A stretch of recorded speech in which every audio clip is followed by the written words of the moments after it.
gardening is manly. No. I'm a gardener, so I'm just gonna pack this in here. I'm a backpacker, I'm a cyclist, I'm a cat trapper, and an all-over lover of nature. Let me break it down to the facts. Just the facts. You will never get a girl like that. My name is Marlene, and I'm a horticulturalist. I told you it doesn't need water for 5 years. So what else do you want from your plant? I work at the UC Davis Botanical Conservatory, and we actually have over 3,000 different species housed just in the greenhouse, and I've touched every single one of those plants. Here's your gloves. Some that hurt really bad when you touch them. That's all I gotta say about that.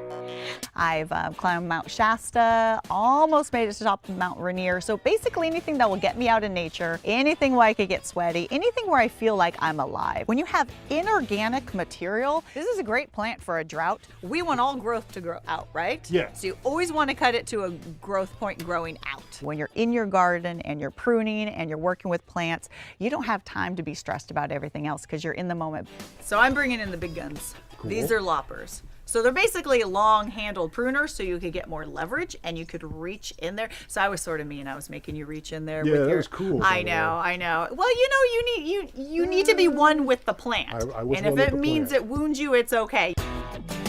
So now you're gonna reach in there with this, Right. and you're gonna go hit that dead branch that's far. Now remember, the blade is always closest to the part of the plant you're keeping. So you could do this. Okay. You're a smart guy. All right, so At least that's what I've heard. You got it? Yep, pull it out. There it is.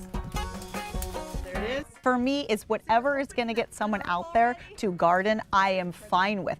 I want the younger generation to be into plants as much as the older generation now is. And if that means that they only grow edibles because they want to grow sustainably and organic for themselves, great. So many people come up to me and say, oh, I kill everything. Hello, I've killed more plants than I would like to mention. You do, it's just trial and error. Every hobby you do, everything you do in life, you're gonna fail, but if you want it bad, you're gonna try it again. And yes, there are rules for gardening. It's a science, but there's also, it doesn't need to be daunting. You never want to just yank them out. You don't want to ever decapitate your plants. Decapitation, not good. So you're gonna loosen up the root ball. Just loosen up the root ball. Basically means tickle. And you could use a tool, but I like to use my hands. And you loosen it up.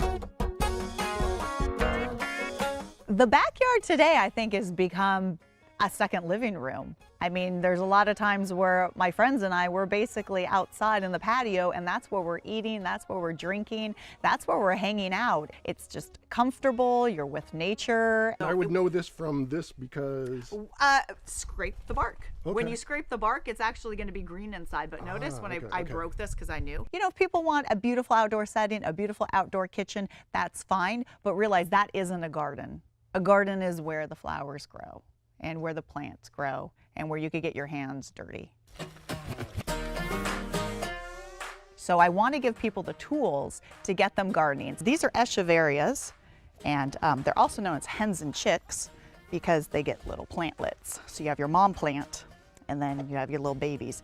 I personally want to deliver it in a humorous, fun, unpretentious, easy to do atmosphere where people aren't scared to go out and garden. It's drought tolerant, it's bee friendly, it brightens up a corner, and yeah, low maintenance. Every plant has a story, I tell people when they come to the conservatory. Whether it's a chemical that we use in our everyday life, or if it's a history of folklore. That's what I want. I want people, young people, to get the passion. Basically, without plants, we wouldn't have air. How about that? Now, some succulents, so garden friendly.